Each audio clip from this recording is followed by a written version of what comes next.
pois ele é o herdeiro de Gondor, o último remanescente da linhagem real de Elendil, descendente de Anarion e guardião da tradição dos Númenóreanos, ou os Dúnedain, uma antiga raça de homens que foram abençoados pelos Valar, os emissários do Deus único Eru Ilúvatar, para manterem suas tradições e conhecimentos santos, frente à maldade e corrupção de Melkor, o primeiro Senhor do Escuro, e depois Sauron. Aragorn se coloca como um companheiro e aliado na jornada da Sociedade do Anel para destruir um Anel, o artefato que carrega a essência e maior poder do segundo Senhor do Escuro, Sauron, que agora está no seu auge de poder para destruir a Terra-média e dominar povos livres, bem como a sua liberdade e vontade. Porém, será que de fato ele consegue ser o farol de esperança para a raça dos homens e assim dessa maneira triunfar sobre o mal? Aragorn é primeiramente introduzido como Passo Largo, um patrulheiro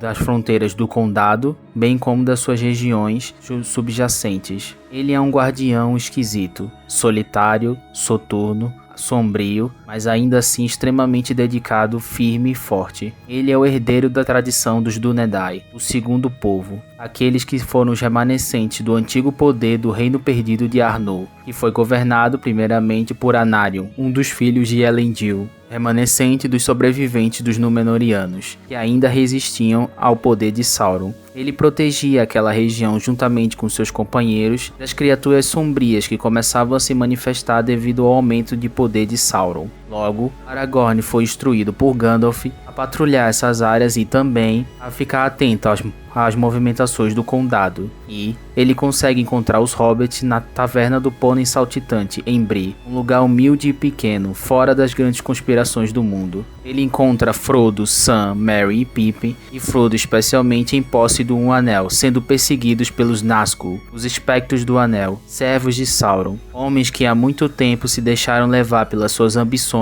e desejos carnais de poder, glória e, acima de tudo, imortalidade, e se deixaram serem consumidos pelo poder e a manifestação sombria da vontade de Sauron. Logo, estes eram espectros sem vida e sem corpo, para sempre escravos da vontade do Senhor do Escuro. E eles estavam perseguindo Frodo e os hobbits para então tomar um anel de volta e levá-lo ao seu mestre. Logo, Aragorn consegue interceptar os hobbits e levar eles para um lugar seguro fora dos olhos dos espectros do anel, e assim levá-los para Valfenda. O caminho para Valfenda é cheio de desafios, mas com a ajuda de um antigo senhor élfico poderoso chamado Glorfindel, bem como também o auxílio da magia poderosa do Senhor Elrond, senhor de Valfenda, eles conseguem chegar num lugar onde se encontram com Gandalf. E ali ocorre um conselho com as diversas raças dos povos livres da Terra-média, os elfos, os anões e os homens de Gondor, para então decidir o que seria feito.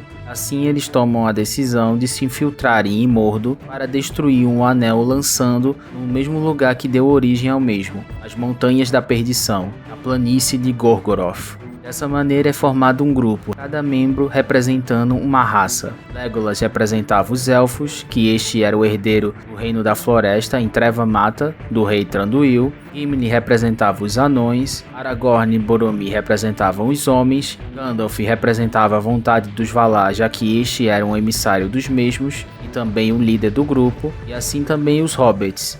Merry, Pippin e Sam foram autorizados a acompanhar Frodo na sua missão. Dessa maneira, a sociedade trava o seu caminho em direção a Mordor, secretamente com a missão desesperada de destruir um anel. A jornada é dura e estes passam por muitos desafios, sejam geográficos na tentativa de cruzar montanhas geladas, seja também no ataque do Balrog em Moria. Porém, apesar de todos os desafios físicos e o constante ataque e influência de Sauron com orcs e espiões, o maior desafio estava dentro deles mesmos, pois o Um Anel carregava a influência corruptora de Sauron, e esse possuía a capacidade de seduzir e também manipular os desejos mais fortes dos corações dos homens, não somente desejos de poder, desejos de glória egoístas, mas desejos genuinamente bons, como para a proteção do seu povo. E dessa maneira, ele encontrou terreno fértil em Boromir, pois Boromir era um herói para o seu povo. Boromir é capitão da Torre de Gondor, e este conseguia resistir aos constantes ataques dos orcs em avançar para o território amplo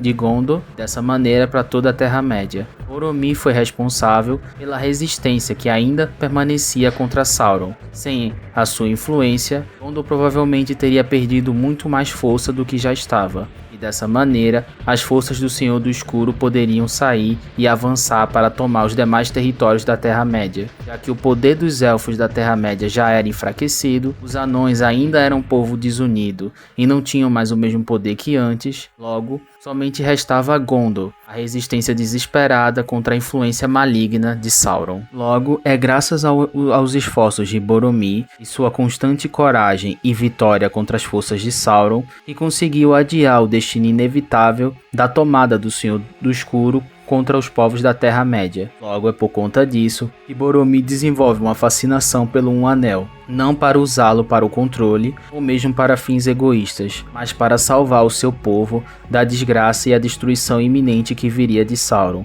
No entanto, a influência do Um Anel, ele usa aquilo que já está latente no coração deles e manipula para ser usado ao seu favor. O desejo e o zelo de Boromir para a proteção de sua terra era justo. No entanto, Boromir tinha sede desse poder, pois acreditava que era capaz de domar esse poder. Acreditava que era justo e forte o bastante de não se deixar cair pelas corrupções do mesmo. Porém, em sua ânsia por proteção e controle, Boromir ataca Frodo tentando tomar um anel para si. E dessa maneira, ele é impedido, pois Frodo usa de astúcia e se desvia da sociedade para que dessa forma, a influência do Um Anel não contaminasse mais os seus companheiros. Porém, os orcs de Saruman, pois o próprio Saruman também buscava um anel para seus próprios interesses e de dominação, atacaram a sociedade buscando capturar Frodo. Mas como este já estava longe, capturaram Merry e Pippin e mataram Boromir quando este tentava proteger os mesmos. E assim se iniciou a busca desesperada de Aragorn, Legolas e Gimli para resgatarem os seus amigos. Dessa forma, Aragorn, Legolas e Gimli conseguem se encontrar com Gandalf na antiga floresta de Fangorn. E assim, conseguem impedir a destruição de Rohan pelas forças de Saruman e se encontrar com os Hobbits. Nesse momento, fica claro o paralelo. Aragorn simboliza a tradição dos justos, a incorruptibilidade diante do poder, um homem que foi moldado pelas diversas provações do tempo e que esperou pacientemente pela sua hora. Ele não representa a tomada pelo poder à força, mas o governo moldado pela sabedoria. Ele representa o ideal e a virtude, a justiça temperada pelo amor, e o amor protegido pela justiça. A virtude, o rei filósofo que guiaria o povo para uma era de iluminação. Aragorn, ele é o remanescente da tradição e religiosidade pura dos Jedi. Os primeiros homens que se opuseram a Morgoth, o primeiro Senhor do Escuro, e foram recompensados pelos Valar com a ilha de Númenor. E assim, eram homens mais poderosos do que os comuns, pois podiam viver centenas de milhares de anos a mais, ainda que imortais. E Boromir representa a corrupção e a decadência do poder de Gondor, que nessa época era governado pelos regentes, que confiavam mais em seu próprio poder do que na tradição e no poder dos Valar. Porém, apesar de tudo isso, Aragorn ainda era um humano, mesmo ele sendo Elessar, a Pedra Élfica, último remanescente das tradições dos Númenóreanos, estes descendentes dos Jedi, amigos dos primeiros elfos, os altos elfos que conviveram com os Valar e viram o reino abençoado e a mãe foram ensinados dos próprios Valar sobre Eru e Ilúvatar, ainda assim eram incapazes de resistir ao mal devido à corrupção da criação desde os primeiros tempos da Era, pois Melkor conseguiu transmitir a sua própria essência maligna corrompendo a criação, dessa maneira tornando o mundo para sempre podre devido à sua maldade, pois mesmo os altos senhores elfos da Primeira Era não foram capazes de resistir à corrupção de Melkor ao encher os seus pensamentos e seus corações com promessas de poder e dominação sobre a Terra-média, que os Valar eram tirânicos em não permitir que eles deixassem o lugar justamente por causa do seu perigo. Estes caíram em ardilosos esquemas de destruição, morte e fratricídio contra seu próprio povo. Nem mesmo os Jedi, os primeiros homens que resistiram a Morgoth, conseguiram sobreviver ao mal intactos, pois estes mesmos caíram devido às manipulações do maligno e aos seus próprios desejos corrompidos do que eles deveriam fazer e ser, e representados especificamente na figura de Túrin Turambar. Angband, e nem mesmo os Númenóreanos, quando cederam aos esquemas e promessas de imortalidade de Sauron, quando este questionou por que Eru Ilúvatar fez os homens mortais e os elfos imortais, e este os convenceu a tomar o reino abençoado e marchar contra os Valar, por causa dessa aparentemente injustiça. Dessa forma, estes também caíram. E Aragorn, apesar de todas as suas qualidades, representa o quanto a justiça humana é limitada e frágil, que o homem não tem capacidade de salvar nem a si mesmo, pois a corrupção habita em seu coração, já que o mesmo mal conseguiu suportar um duelo contra o próprio Sauron na Palantir, assim forçando a batalha dos campos de Pelennor, e nem mesmo conseguiu salvar seus companheiros ou o rei Théoden, quando este foi morto pelo rei bruxo de Angmar. Logo, a justiça de Aragorn não representa salvação, mas representa somente um alívio momentâneo do fim inevitável. Representa uma pequena luz frágil em um mundo de trevas que seria consumido pelo pecado. Essa tradição não é capaz de salvar ninguém, nem mesmo purificar o coração dos homens, pois essa tradição aponta primeiramente aos altos senhores élficos que aprenderam tudo dos Valar, e mesmo aprendendo dos próprios anjos que estiveram com Deus na criação da realidade, estes cederam ao pecado e aos seus próprios desejos egoístas de poder, e assim caíram. Também os Edai, que também cederam aos desejos egoístas de poder e não conseguiram resistir ao mal, sendo quase também estes destruídos. Aragorn é o representante máximo de uma tradição falha, e não consegue salvar o homem nem sequer mesmo purificar seu próprio coração, pois a grande questão é: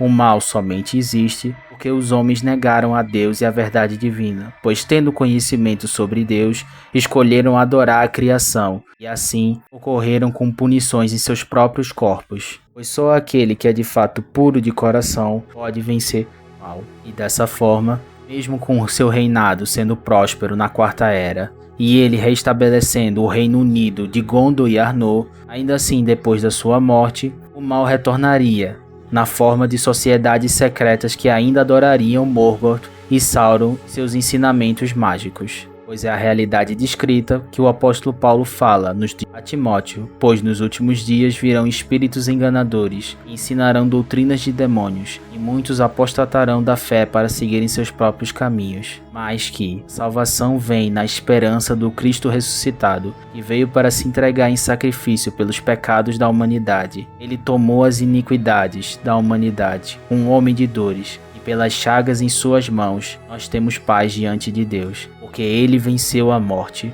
e ressuscitou e está assentado à direita de Deus Pai Todo-Poderoso. Pois ele, vindo do céu, sendo o unigênito do Pai, se fez semelhante aos homens, para interceder por nós e conhecer nossas fraquezas, e assim nos resgatar e nos purificar.